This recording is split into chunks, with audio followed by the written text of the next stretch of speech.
Hello there. Today I'd like to talk about my personal transition from notebooks to not notebooks, ringbound and discbound systems for me personally. Like many people, I love a good notebook, as you can see. Leather bound and refillables and a great deal on passion planner journals and those Leuchtturm metallics and my favorite cartoon characters and trees and Celtic symbols and even a cheap notebook if it's got fountain pen tolerant paper in it. And I love London and good London aesthetic, books, strength, anything celestial. This Design Works notebook with women on it. These are all good notebooks, and most of them are fountain pen friendly or fountain pen tolerant. Not sure about that moleskin in the back because I haven't actually put anything in there yet, but it's older, so it should be okay.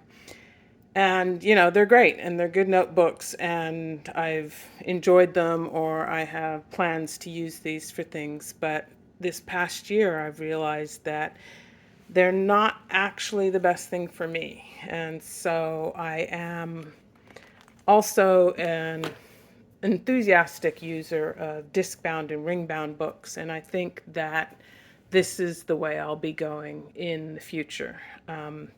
This was my desk planner for this year. It actually didn't work because it was too big. That's a video for another time. But I do like the flexibility of having bound journals, bound, ring bound or disc bound, half letter or letter. And part of the reason is because I am a bit fussy about mistakes and about how my brain will work one day and want to work differently the next day. And so I like to reorganize and I like to switch things around and change them up based on my mood or whatever. And if you have the tools, and I do, I found this paper, HB Premium 32. It is relatively fountain pen tolerant. Let me see if I can find my pen list. So I created this book using it, printed some pages, cut them in half, and then printed the lines on them so I can do fountain pen tests on them. And there's is actually pretty tolerant paper. It takes a little bit of time to dry. It doesn't necessarily show all the best shading and sheening qualities, but it's still pretty good. You've got a punch and a mini 3-hole punch around here somewhere. Oopsie. You can make your own notebooks, and with the disc bound system, you just buy discs in a variety of colors and sizes wherever you find them on sale. Levenger, Office Depot, Staples have disc bound systems. If the rings annoy you, you can get a simple fabric book cover and cover them if you want, and those are in different styles and colors. And Staples and other places usually have those every August during back to school time. You can add all kinds of accessories. This is my brand new one book. I literally got my order from my Black Friday order from Levenger today. A plastic cover, a set of tabs, a set of pockets, that's mine, a zipper pouch, and a sheet protector to throw in there. This is from a previous Levenger order from years ago. This is an old tab that I put a Staples pen loop sticker on it.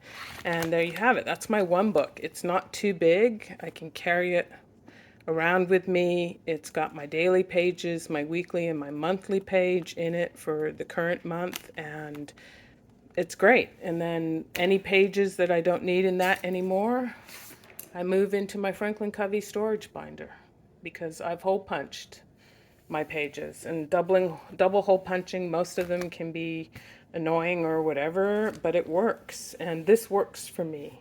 The flexibility works for me. This is a former book. It didn't work for me, so I took it apart and started over, and I didn't have to start a new notebook or tear out pages or X pages together or anything. This is the remnants of 2021, which I still need to go through and index and reorganize and hole punch and put into a storage binder, but it's perfectly safe and well stored here. I also use just regular mini binders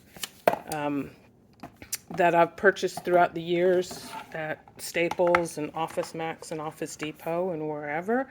And I can custom cut and hole punch any paper I want into that, move them around if I need to. This is my journal. These pages are cut out of a spiral notebook that I bought years and years ago, and I really like it, and the paper's fountain pen friendly, so I will be tearing out more pages and cutting off 1/2 inch and 3-hole punching them, and that will be my daily journal. This is a writing binder that I do all kinds of different things with. So this one's got tabs in it for the random thoughts that I have. This is a view binder, and I just put colored stock paper in it to give it a cover that wasn't quite boring white. This was a binder I bought years ago, just like that. Found it on sale somewhere, and I can move things around and make that whatever I want. I think that's a tarot study book. This is my grimoire binder. Again, the cover's just stock paper that I cut and put in here. The tabs in here are also just cut paper pads from Michaels that I thought fit the aesthetic. This is another binder, scrapbook binder. Both of these are scrapbook binders that they're just view binders, and I put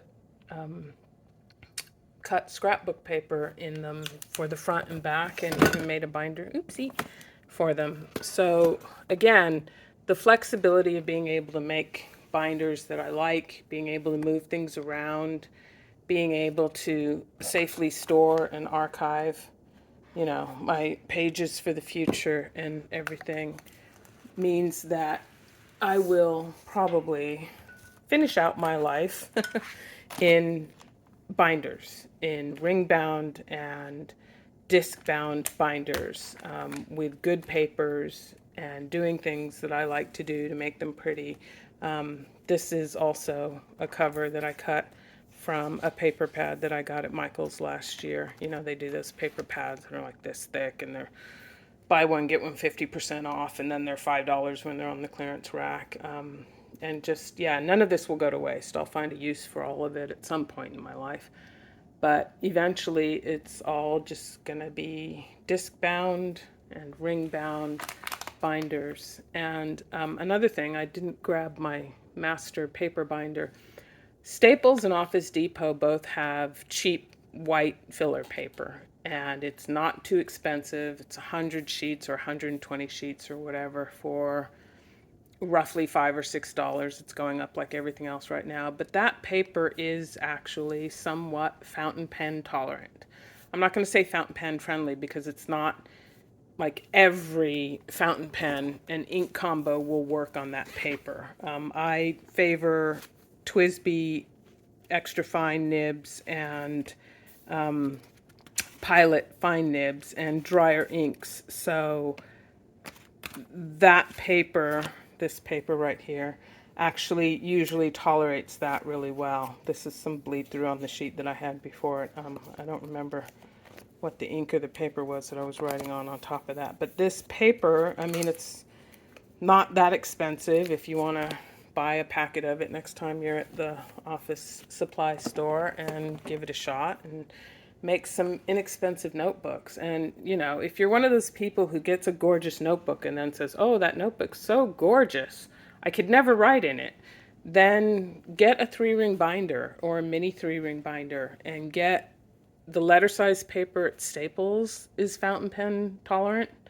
And again, the half-size paper at Staples and Office Depot. Office Depot is a little bit better than Staples, but they're both tolerant. And then you don't feel that guilt about writing or not writing or messing up a nice notebook, because if the binder's nice and you write in it, then you're happy. And if you have a page and you don't like it, throw it away.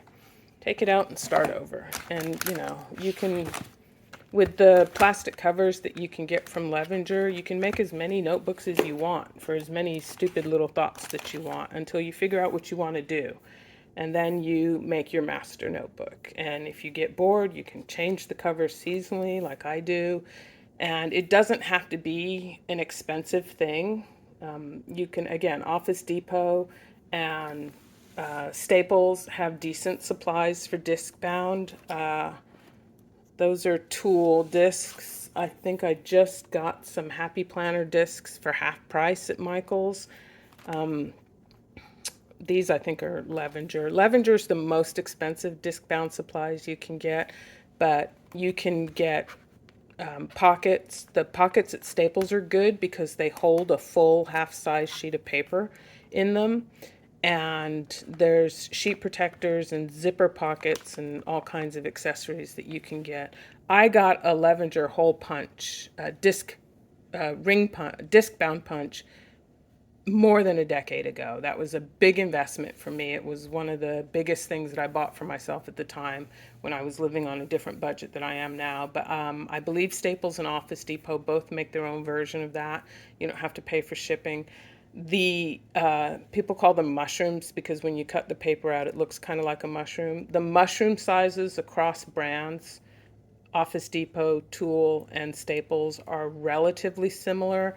I have a few more problems with Tool discs than I do with others, but even then it's not that big of a deal. I don't know much about Happy Planner because I don't use them, but I do buy the discs, and I haven't had any issues that I can think of with them.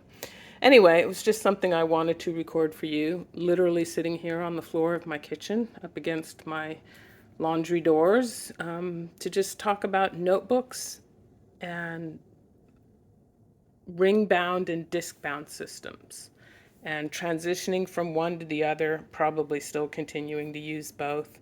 And, don't be afraid to get a ream of paper and just make your own stuff and go nuts and alleviate yourself of that, oh, this notebook's too nice guilt. Make yourself one cheap notebook that you can play with, one binder, mini binder, one letter size binder, and just let it out and alleviate your guilt. I don't have it here, but my junk journal, so to speak, is also a disc bound journal because I like to move the pages around in that and take them out and redo them if I need to and not feel guilty about it. And that's just me. Anyway, thank you for watching if you made it this far. I went a few minutes longer than I meant to, but that's what happens when you're working without a script. Thanks for listening. See you next time.